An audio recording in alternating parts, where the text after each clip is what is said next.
구약 성경에서 잘 알고 있는 그 선지자 중에 하나가 다니엘입니다. 이 다니엘은 BC 600년경 하나님의 종으로 살던 주의 종인데, 이 다니엘이 느부갓네살, 바벨론 느부갓네살 왕 밑에 포로로 잡혀갔을 때 우리는 다 알고 있는 사건이 있습니다. 이 바벨론의 느부갓네살 왕이 아주 확스러운 왕이었잖아요. 이 느부갓네살 왕이 어느 날 꿈을 꿨는데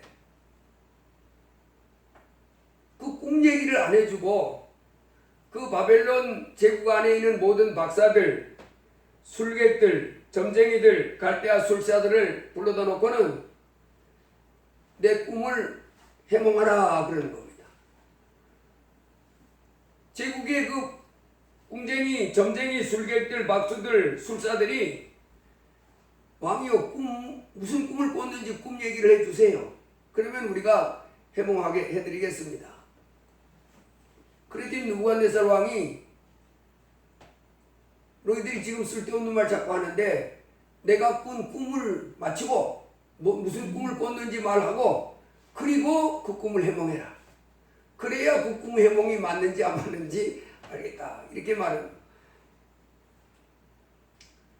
그래서 갈대아 박수 술객들이 아무도 못 맞췄어요. 꿈 얘기를 해주면 우리가 해몽하겠습니다. 자꾸 그러니까 저놈들 당장 죽이라, 다 죽이라. 그래서 그 거대 제국에 있는 사람들이 다 거의 이제 죽게 됐을 때, 그때 이제 다니엘도 이 사람들 부류에 들어가서 이제 죽음을 당할 것 같은 상황이 왔을 때 다니엘이 그러죠. 왕이여, 제가 왕이 어떤 꿈을 꿨는지 그리고 그 꿈이 뭘 의미하는지 그걸 해석해 드리겠습니다. 조금만 시간 주세요. 그래서 이제 다니엘이 사드락 메삭 아벳느고를 통해서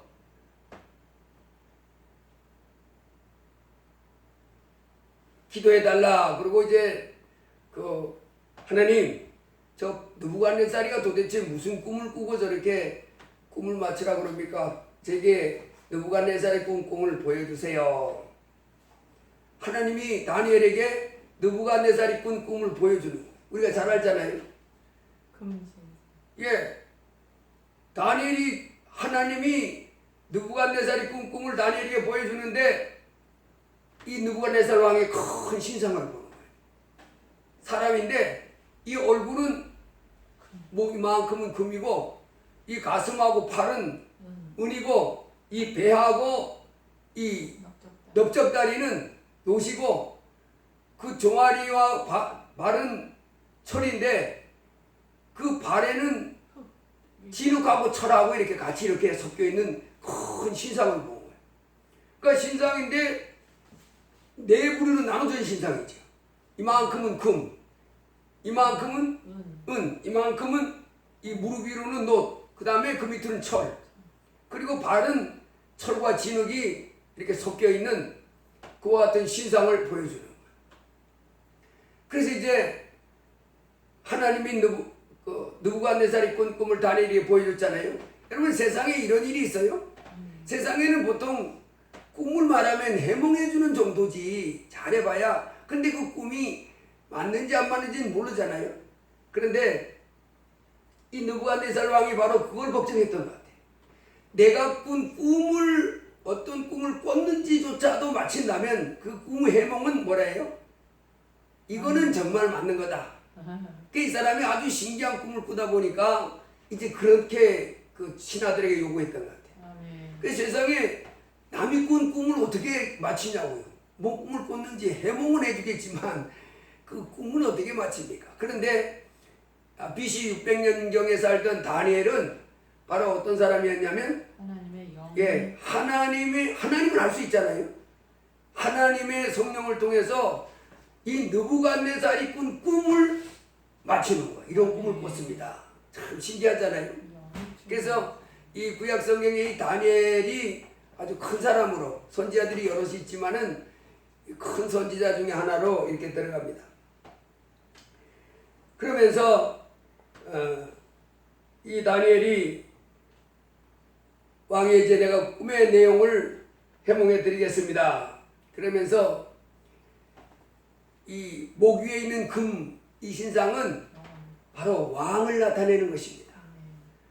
그 하나님이 왕을 나타내는 것입니다. 그래서 다니엘 2장에 보면 이렇게 말해놨어요.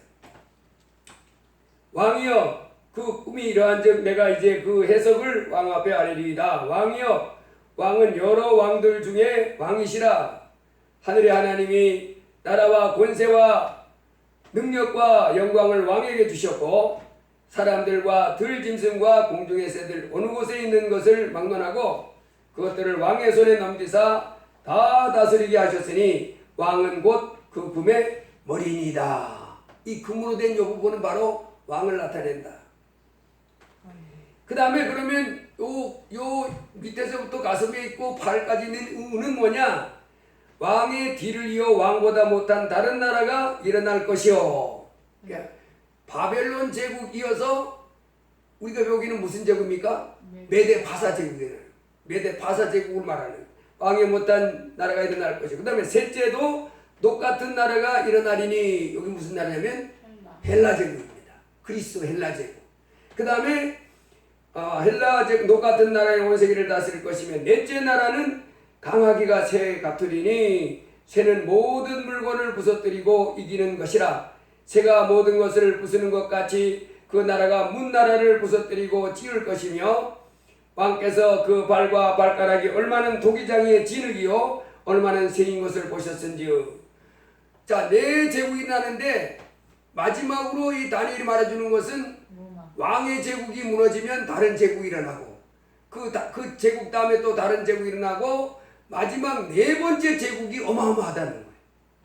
철로 돼 있으니까 종아리에서부터 철로 쫙 돼 있는 건 네 번째 제국인데 마지막에 그 발은 철과 진흙이 이렇게 섞여 있으니까 그 네 번째 제국은 엄청나게 강하긴 강한데 그래서 모든 것을 다 부서뜨리는 어마어마한 나라인데 발이 진흙과 철이 이렇게 어우러져서 된 것을 보셨은즉 나누인다. 진흙과 철이 섞여 있는 것처럼 그 제국은 나누인다. 그렇게 말했고 그 다음에 그 제국이 한편으로는 든든하지만은 어느 제국 어느 나라도 그 나라를 침공하지 못할 만큼 강력한 나라가 되겠지만은 또 한편으로는 진흙이 섞여 있으니까 부셔진다. 그리고 다른 여러 인종이 철과 진흙이 섞여 있었으니까 다른 여러 인종이 이렇게 섞여서 한 제국을 이뤘지만은 결코 그들 안에서는 하나가 되지 못한다. 이렇게 말했어요. 그러면서요, 이 다니엘이 그 네 제국을 말하면서 이렇게 말합니다. 이 여러 왕들의 시대에 하늘의 하나님이 한 나라를 세우시리니 이것은 영원히 망하지도 아니할 것이요 그 국권이 다른 백성에게로 돌아가지도 아니할 것이요 도리어 이 모든 나라를 쳐서 멸망시키고 영원히 설 것이라. 손대지 아니한 돌이 산에서 나와서 새와 놋과 진흙과 은과 금을 부서뜨린 것을 왕께서 보신 것은 그 신 하나님이 장래일을 왕께 알게 하신 것이라. 이 꿈은 참되고 이 해석은 확실하나이다. 그러니까 느부갓네살이 꿈을 꿨는데 뭘 꿨냐면 신상을 봤잖아요. 이 네 부분으로 나누어진 금, 은, 놋, 철로 이루어진 이 큰 신상을 봤는데 그걸 보고 있는데 갑자기 뜨인 돌 하나가 탁 날라오더니 어디를 쳐요? 발을 치는 거예요. 발을 이 돌멩이에 딱 치더니 그 신상이 네 부분으로 나눠진 이 신상이 그냥 이 태풍에 무너진 것 같이 그냥 말하자면 전부 그냥 탁 부셔져 가지고 샥 날아가 버리는. 그리고는 그 발을 쳤던 그 바위가 태산을 쫙 이루더라. 이 꿈을 꾼 거예요. 그래서 그러면 그 바위가 그 신상에 발을 쳤고 그 신상은 전부 다 부셔져 가지고 샥 재같이 날아가 버리고 바위가 태산을 이루는데 그건 뭐냐? 그랬더니 이 여러 왕들의 시대에 하늘에 하나님이 한 나라를 세우시리니 이것은 영원히 망하지도 아니할 것이요 그 국권이 다른 백성으로 돌아가지도 아니할 것이요 도래의 모든 나라를 쳐 멸망시키고 영원히 설 것이라. 그러니까 이 돌멩이가 발을 쳐서 그 신상은 죄를 쳐서 날라버리고 제국은 다 날라버리고 이 돌멩이가 태산을 이뤘잖아요. 아멘. 하나님이 세운 나라가 아멘. 하나님이 세우는 나라가 견고하게 서가지고 그 나라가 영원히 갈 것이다. 이것을 예언했어요. 아멘. 그러니까 BC 600년경에 다니엘이 느부갓네살의 그 꿈을 해석하면서 오늘 우리가 들을 하나님 말씀도 해석해 줍니다. 아멘. 그러니까 이 인생 나라가 막 제국이 바벨론 제국에서 메데파사 제국으로 메데파사 제국이 헬라 제국으로 헬라 그리스 로마 헬라 제국으로 그리스 그 헬라 제국으로 갔다가 로마 제국으로 넘어간 이 열왕의 시대의 마지막 때는 어떻게 한다는 거예요? 사람이 세운 그 인간 제국을 무너뜨리고 하나님이 한 제국을 세운다는 거예요. 아멘. 하나님이 한 제국을 세우시고 그리고 그때 통치할 때 그 나라는 무너진대요, 안 무너진대요? 안 무너진다는 거예요. 이것을 이렇게 보내줬는데 이사야 9장에 보면 하나님이 다니엘을 통해서는 하나님이 마지막에 하나님이 나라를 세울 제국이 있다고 그랬잖아요. 아멘. 하나님이 세우시는 제국, 그 제국 위에 제국이 있으니까 누가 있어야 돼요? 왕이 있어야 되잖아요. 그 이사야 9장에 보면 우리가 잘 아는 대로 이사야 9장에 보면 한 아기가 우리에게 낳고 한 아들을 우리에게 주신 바 되었는데 그 어깨에는 정사를 메었고 그의 이름은 기묘자라 모사라 전능하신 하나님이라 영존하신 아버지나 평강의 왕이라 할 것입니다. 그 정사와 평강의 더함이 무궁하며 또 다윗의 왕자와 그의 나라에 군림하여 그 나라를 굳게 세우고 자금이 의로 영원히 정의와 공의로 그것을 보존하실 것이라. 인간들이 세운 그 제국의 마지막 때에 그 제국들을 싹 무너뜨리고 하나님이 세우는 한 제국이 선다는 거예요. 아멘. 그 제국에 누가 왕으로 서는 거예요? 전능하신 하나님. 전능하신 하나님이 왕으로 군림한다. 아멘. 그래서 그것이 바로 누구냐면 예수가 그분이라. 아멘. 한 아기가 우리에게 낳고 한 아들을 우리에게 주신 바 되었는데 그분은 누구라고요? 평강의 왕이라는 거예요. 그 제국의 왕, 7절에 보면 그렇게 났잖아요. 그가 다윗의 왕자와 그의 위에 군림하여. 아멘. 개혁에서는 이걸 뭐라고 번역해 놨냐면 다윗의 위에 앉아서 그 나라를 굳게 세우고. 아멘. 다윗이 이스라엘 나라 왕이었잖아요. 아멘. 다윗이 이스라엘 왕이처럼 하나님이 세운 그 제국의 왕으로 누가 세움을 받냐면 사람으로 태어났던 그분. 아멘. 예수 그분이 왕위로 딱 앉아가지고 그렇게 났어요. 다윗의 위에 앉아서 그 나라를 굳게 세우고 자금 이후로 영원토록 정의와 공평으로 그 나라를 보존하실 것이라. 아멘. 여기 보면 그렇게 났잖아요. 그 하나님이 세우신 그 제국의 그 평강의 왕이 그 나라를 다스릴 건데 뭐라 그러냐면 정사와 평강의 더함이 무궁하며 그렇게 났어요. 그분이 왕이 돼가지고 그 제국을 다스려 나가는데 어떻다고요? 정사와 평강의 더함이 무궁하며. 이것을 세 번역에서는 이렇게 번역해놨어요. 그의 왕권은 점점 더 커지고 나라의 평화도 끝없이 이어질 것이다. 아멘. 그러니까 그 왕이 다스리는 가운데 그 나라가 어떻게 된다고요? 아주 평화롭다는 거예요. 공평과 정의가 하수같이 넘치는 평화로운 그 왕이 얼마나 멋지게 다스리는지 평화와 공평과 넘쳐나고 그 다음에 그의 왕권은 점점 더 커지고 그 권세가 더 커진다는 거예요. 아무도 그 제국의 그 나라 왕권의 그 국력에 그 왕권에 대적하고 도전할 만한 그런 세계가 그런 제국이 있을 수 없다는 거예요. 이 나라가 아주 전권을 가지고 아멘. 어마어마한 권세를 가지고 그리고 그의 왕권은 점점 더 커지고 나라와 평화도 끝없이 이어진다. 공동번역에서 이렇게 놨어요. 그 국권은 광대해지고 끝없는 평화를 이루며 영어 성경에서는 of the increase of his government and peace. 그의 정부의 정권의 능력, 국권이죠. 그 다음에 평화, peace가 increase, 점점 올라간다. 아멘. 하나님이 마지막에 세운 그 제국, 그리고 그 제국을 다스리는 왕은 누굽니까?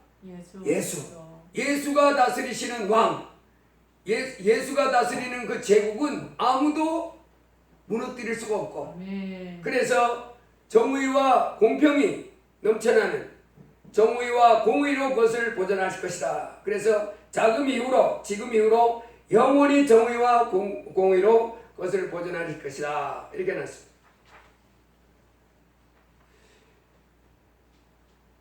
마지막 때에 하나님이 세우실 그 제국이 있게 될 것이고, 그 제국의 왕은 예수다 하는 것이 누구를 통해서 예언되어 있었어요? 구약에서부터 다니엘과 이사야를 통해서 하나님이 예언해 주신 거예요. 아멘.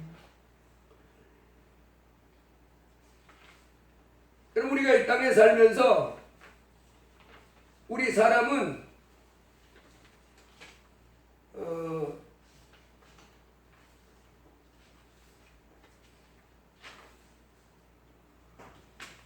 다 약한 줄로 믿습니다. 아멘. 그 독일의 철학자 쇼펜하우어는 인간은 의존적인 존재다 그렇게 씁니다. 어린아이는 누구를 의존해요? 부모를 의존하고, 여자는 남자를 의존하고, 약자는 강자를 의존하고, 약소국은 강대국을 의지하고, 가난한 사람은 부자에게 좀 의지하고 싶고, 힘없는 사람 권력자, 국가안보는 센 나라 이렇게 의지하는. 그래서 이 쇼펜하우어 같은 사람은 인간은 뭐를 하는 존재라고요? 의존적이다. 자기가 완벽하지 못하기 때문에 자기가 의존하고 의지할 만한 그 대상을 찾아서 이렇게 의존하는 그런 존재다 하는 거예요. 여러분, 우리가 이 세상에 살면서 의존적인 존재인데, 제가 지난주에 보니까 우리가 이 땅에 사는 동안에도 우리 힘으로 감당하지 못할 일들이 많아요, 안 많아요? 많아요. 나라도 자기가 감당하지 못할 일들이 많고, 개인도 자기가 인생을 살아가는 가운데 감당 못해가지고 무너지는 경우가 많지요. 내가 내 인생을 감당 못하겠는 거야. 나에게 닥친 어려움을, 나에게 닥친 재난을. 그리고 나라도 그렇고, 그리고 우리 영혼도 마찬가지. 우리 영혼도 마지막에는 내가 지옥에 떨어질 것 같은 상황에 처했을 때 어떻게 할 수가 없잖아요. 그럴 때 나를 구해줄 것 같은 구세주를 찾는 것이 우리 인생인데, 지난주에 보니까 이봉주라고 우리나라 아주 마라톤 20년째 기록을 가지고 있는 사람이 있어요. 이 사람이요, 병에 걸렸어. 이 사람이 얼마나 대단한 선수냐면 올림픽에 나가서 금메달을 못 땄어요. 올림픽에 황영종과 그 사람은 금메달을 땄지만, 이 사람은 1990년 애틀란타 올림픽에서 은메달을 땄는데, 그 금메달을 딴 사람하고 3초 차이로 3초 차이로 은메달밖에 못 땄지만은 2분 2시간 7분 20초 기록 가지고 있어요. 엄청난 기록이잖아요. 2분 7초 2시간 7분 20초. 근데 이 사람이 이 마라톤을 몇 번을 완주했냐면 41번. 41번을 완주했는데, 하여간 난 이 사람 볼 때마다 야, 저 이봉주 대단하다 싶었어요. 달리기 하는데 선수들이 대부분 이 100m, 200m는 등치들이 크고 막 키도 크고 힘도 좋은 이런 애들이 되더라고. 막 100m, 200m 하는 애들은 보면 키들이 어때요?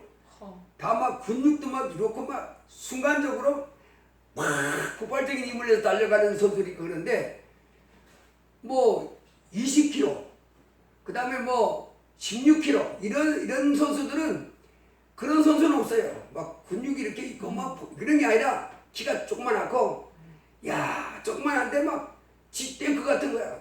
등치는 조그만한데 걔들은 완전히 뭐 같아요? 완전 무쇠 같아. 무쇠. 조그만한데 20km 달려가는데 막 큰 애들은 한 10km만 가면 약간 다 쓰러지는데 조그만 애들이 막 그러지 않대. 근데 이 선수가 애틀란타 올림픽에서 은메달 땄고 각종 국제대회에서는 우승 여러 번 했어요. 여러 번 했는데 올림픽에서만 이제 금메달을 못 땄는데 아시안 금메달 뭐 많이 땄는데 이 사람이 지금 51살인데 뭔 병이 걸렸느냐면 지금요 이렇게 서 있지를 못해. 근육 긴장 이상증이라고 걸려가지고 그 허리하고 이 목, 이 배하고 이것에 이 근육이 잡아당겨가지고 이렇게 서 있지를 못하는 거예요. 이 허리가 이렇게 허리에서 이 복통이 있으면서 이 배 근육이 잡아당긴다는 거예요. 그리고 목 근육이 잡아당겨가지고 이러 걷지도 못해요. 그렇게 막 그 전 세계의 최고의 마라토너잖아요. 2시간 7분 20초 올림픽에서 은메달까지 딴 선수니까 세계적인 마라토너지요. 세계 최고의 마라토너지요. 세계 최고의 마라토너가 아니 지금 제대로 서 있지도 못하는 거 이래가지고 이게 난치병이고 불치병이라 근육 이상 긴장 이상증이라. 그게 무슨 병이냐면 지속적으로 근육이 이렇게 삐뚤어진답니다. 이 목 근육이 이렇게 잡아당겨가지고 자꾸 이렇게 잡아당기고 이 배 근육이 잡아당겨가지고 허리 부러져 이래가지고. 이 사람이 뭐라고 말했냐면 인터뷰를 하는데 40km를 막 2시간 만에 달려 뛰던 사람이 지금 꿈이 뭐냐 소문이 있으면 뭐냐 1시간만이라도 내가 똑바로 서가지고 이렇게 뛰어봤으면 하는 게 이제 자기 꿈이라는. 여러분 이게 사람이잖아요. 뭐 그렇게 전 세계를 주둔다는 세계적인 톱 마라토너가 51살밖에 안 됐는데 이제는 이 근육 긴장 이상증이라고 하는 이 병에 걸려가지고 그래도 병원 가서 수술은 안 한대. 자기는 수술은 안 하고 지금 그 한약의 치료, 한약 치료만 이렇게 하고 있는데 사방에서 자꾸 이제 병원에도 한번 가보라 그래가지고 그 병원에서 진단 받았더니 뒤에 흉추 부분에 흉추 6번, 7번에 뭔 종양이 나가지고 신경을 눌러서 그렇다. 이제 그래서 지금은 이제 수술도 한번 생각해 보고 있습니다. 그런데 한의사들이 이제 주로 와가지고 치료를 받는. 그래서 특별히 이제 그 캐나다인가 어디서 이제 그 소식을 알고 유명한 한의사가 와가지고 지금 자기를 침 놔주고 있다고. 그러면서 뭐 인터뷰 하다가도 나 침 맞으러 가야 된다. 그러면서 이제 갔다고 하는 그 기사가 났어요. 여러분 우리 이와 같이 이 사람은 이렇게 세계적인 톱 마라토너가 이 사람들이 한두 시간 뛰어가지고 말짱하잖아요. 여러분 2시간 마라톤 뛰면 사람이 우리 중학교 때 우리 그 중학교에서 우리 그거 체육대회 할 때 그거 뛰어본 적 있어요. 뛰어갔는데 그게 내가 볼 때는 한 20km도 잘 안 될 것 같아. 20km 뛰어갔다 오게 하는데 갔다 오는데 나중에 뭐 학교를 한 10km 갔다가 다시 10km 뛰어오니까 20km 정도 되잖아요. 다리가 마비가 되는 거예요. 이게 감각도 없어 나중에는. 와. 근데 40km를 어떻게 뛰냐? 아니 42.195km. 그러던 사람이 지금은 1시간만이라도 내가 이렇게 뛸 수 있었으면 좋겠다 하는 이런, 이게 바로 사람입니다. 사람이 이 땅에 살면서 나는 내 혼자 얼마든지 내 인생을 못 떨어지게 원하는 대로 승리하며 보호받으며 살 수 있습니다. 이렇게 말 수 있는 사람이 없어요. 무슨 일이 날지 예측을 못합니다. 그래서 이 땅에 살아가는 동안에 참 연약한 것이 우리 사람인데 쇼펜하우어가 말하기를 인간은 의존적 존재다. 그래서 우리가 의존적 존재이기 때문에 누가 필요하냐면 우리를 돌봐주고 구원해줄 신이 필요한 거예요. 여러분 이스라엘 사람들이 애굽에서 광야 생활하다가 그 팔레스타인 땅에 들어갔잖아요. 약속의 땅에 들어간 다음에 그 처음에는 사사가 다스렸는데 이 사람들이 나중에 뭐라고 그러냐면 우리에게 왕을 주세요 그럽니다. 우리에게 왕을 주세요. 근데 이 사람들이 왕을 주세요 그랬는데 왕을 달라고 했던 이유가 뭐예요? 하나님을 버리고. 예, 우리에게 왕을 주세요라고 했던 이유가 바로 뭐냐면 이럽니다. 그 사무엘상 8장에 가보면 우리에게 왕을 주세요. 그 사무엘 선지자에게 그러잖아요. 그런데 그 사람들이 왕을 요구하고 있는 것이 뭐냐면 우리에게 왕이 있어서 우리를 다스리지만은 또 뭐 해달라는 거였어요? 우리를 지켜달라는 거였어요. 다른 여러 제국이 왕이 있어가지고 전쟁 나갈 때도 그 사람이 앞장서서 지휘하면서 자기 나라를 지켜주잖아요. 그것처럼 이 사람들이 그 약속의 땅에 들어가가지고 누구의 도움을 받아봤어요? 사사의 도움을 받아봤어요. 나라가 위기에 처했을 땐 사사가 나타나가지고 자기들을 건져주고 했잖아요. 근데 하나님이 사사를 세우는 것이 아니고 사사는 어떻게 세워지는 거냐면 위기 때 나타나는 거예요. 평상시에는 없어요. 그러다 위기 때 나타나가지고 건져서 그들을 다스리고 그 사사가 없으면 또 그냥 아무도 없는 세대에 살아갑니다. 그러다가 사사가 나타나서 건지고 하는 그런 게 사사였어요. 그러니까 이 사람들이 이스라엘 백성들이 이제는 뭐라 하냐면 왕을 항상 주셔서 그 왕이 적이 우리를 쳐들어오면 어떻게 해달라고요? 나라를 지켜주시고 그리고 우리를 이렇게 보호해 주시고 책임져 주시고 그런 왕을 구하는 거. 그러니까 이 이스라엘 백성들이 왕을 찾는 그 동기가 바로 뭐에 대해서 그 왕을 찾게 되냐면 보호받고 싶은 심령에서 돌봄을 받고 싶은 심령에서. 그래서 하나님이 직접 너희들을 돌봐줄 거예요. 왕 찾지 마라. 하나님이 직접 너희들을 돌봐주셔. 그 하나님 말고 보이는 사람으로서 멋진 아주 싸움 잘하고 뭐 이런 상을 세워주셔서 우리가 보호받는 삶을 살도록 해주세요. 그랬더니 이 사무엘상에 가보면 사무엘을 통해서 하나님이 합니다. 왕이 생기면 니들한테 많은 고통을 줄 거다. 그가 병거와 말을 보고 하고 11조를 뺏어가고 천부장 50부장을 세우고 자기 밭을 갈게 하고 또 병기를 만들게 하고 훈련시키고 제구를 만들게 하고 여러 가지를 너희들을 고통스럽게 하고 너희들을 다스리고 너희들을 종으로만 부려먹을 텐데 그래 좋냐? 그래도 좋습니다. 그 사람들은 뭘 원했어요? 뛰어난 왕이 나타나서 우리가 그 왕을 섬기면서 여러 가지 어려움은 겪는다 할지라도 적으로부터 우리를 지켜만 준다면 또 우리가 어려움이 처할 때 우리의 그 어려움을 해결만 해준다면 그 모든 그 종로로 타는 것도 그 모든 우리 11조를 드리고 모든 우리를 막 고통스럽게 하는 것도 다 뭐 하겠습니다? 받아들이겠습니다. 그러니까 이스라엘 백성들이 왕을 달라고 하는 그 배경에는 어떤 본능적인 요구가 있냐면 보호받고 싶은 심정. 우리 힘으로는 감당하지 못하는 이 상황을 우리 왕이 우리를 다스리고 지배하면서 그것에서 또 우리를 지켜주시기를 원하는 그 마음에서 왕을 달라고 하는 거예요. 그래서 여러분 이 왕은 우리를 다스리고 우리를 지배하지만은 우리는 그 속에서 뭐 받고 싶어서 그러냐면 보호받고 또 그 왕이 잘 우리를 이끌어서 복받게 해주기를 원해서 그분을 우리의 왕으로 이렇게 세워주십시오 하는 겁니다.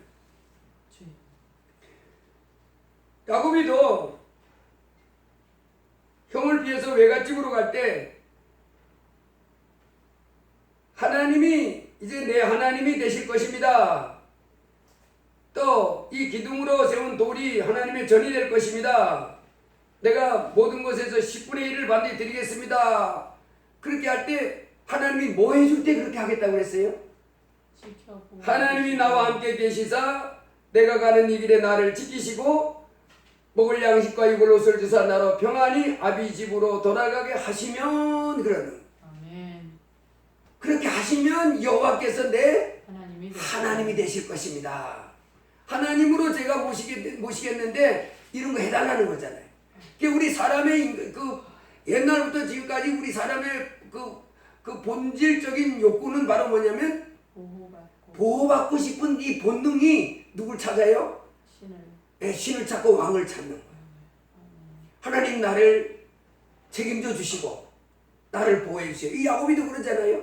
나를 지키시고 나와 함께 가면서 먹을 양식과 입을 옷을 주셔서 평안히 아비 집으로 돌아오게 하시면 하나님이 내 하나님이 되게 하시겠다. 내 하나님이 되시겠습니다. 소득의 11조를 드리겠습니다. 하나님의 전이 되도록 하겠습니다. 여러분 그리고 실제로 그 왕이 돼 가지고 그 이스라엘 백성들을 구원했던 사람 중에 하나가 누구냐면 기드온이라고 하는 사람 있잖아요. 이 사사인데 사사는 그 나라의 왕이 된 것과 마찬가지예요. 사사로 딱 지명받으면 이 기드온이 그 이스라엘이 그 미디안 아말렉 이 동방 사람들이 압제하고 있을 때 하나님이 기드온을 사사라고 불렀지요. 야, 너가 지금 이스라엘 왕이 돼서 이스라엘을 건져 오르라. 그때 이 기드온이 뭐라냐면 양털로 시험해봐요. 하나님, 정말 하나님 저를 통해서 이 블레셋이나 미디안이나 아말렉 사람에게서부터 이스라엘을 구원하기를 원하는 것이 하나님의 뜻이라면 이 주위에는 다 마르고 이 양털에만 그 이슬이 내리게 해주세요. 그러면 제가 하나님이 정말 저를 이스라엘 백성 사사로 세운 줄을 믿고 순종하겠습니다. 하나님이 그 기도를 들었어요. 그 아침에 나가지고 양털을 딱 놔두고 아침에 일어나서 기드온이 양털을 딱 짜보니까 주위에는 바짝 말랐는데 양털을 짰더니 물이 막 한 대야가 나오는 거예요. 그 다음에 이 기드온이 이게 진짜인가 어디 우연의 일치인가 싶어가지고 요번에는 반대로 또 하나님을 기도합니다. 하나님 용서해 주세요. 제가 한 번만 더 기도드릴게요. 요번에는 양털은 뽀송뽀송하게 해놓고 그 주위는 그 이슬이 내려가지고 흠뻑 젖게 이렇게 해주시면 제가 하나님이 저를 부른지를 이제 분명히 알겠습니다. 그러냐? 그 하나님도 그 기도도 들었습니다. 그 다음날 가가지고 봤더니 야 주위는 이스라엘에서 다 젖었는데 양털을 만졌더니 완전히 막 햇볕이 쨍쨍 난 것처럼 뽀송뽀송하게 말라있는 거예요. 그런데도 하나님은 아직도 미디안과 아멜렉 동방 사람을 치러가는데 네가 머뭇거려지면 네 종 하나 데리고 그 미디안 사람의 진에 한번 가봐라. 그래가지고 하나님 명령을 쫓아서 이 기드온이 그 종을 하나 데리고 이 미디안 진에 딱 가가지고 이렇게 들어갔어. 그랬더니 이 사람들이 밤에 자가지고 막 이제 아침에 일어나서 막 이불 개고 막 이런 순간인데 이놈들이 그 안에서 천막 봐도 저렇게 들어보니까 야, 그 미디안 사람이 천막 안에서 무슨 말을 하냐면 내가 지난밤에 꿈을 하나 꿨는데 그 이스라엘 진에서 뭔 이런 돌멩이 하나 와가지고 다 박살내더라. 그랬더니 그놈이 꿈을 해석하기를 야 그거는 저 기드온이 와가지고 우리를 다 멸하는 그런 거야. 큰일 났다. 그 소리를 들으니까 하나님이 붙였구나. 그래가지고 이 기드온이 그 병사를 데리고 나가서 미디안군 아멜렉군 동방 사람의 그 진을 쳐가지고 공격을 하는데 군사를 모았더니 처음에 몇 명 모아졌냐면 32,000명을 모았어요. 32,000명을 딱 거느리고 그 미디안 또 아말렉군을 공격하러 갈 때 하나님이 야, 너무 많아. 근데 상대편은 지금 뭐라고 그러냐면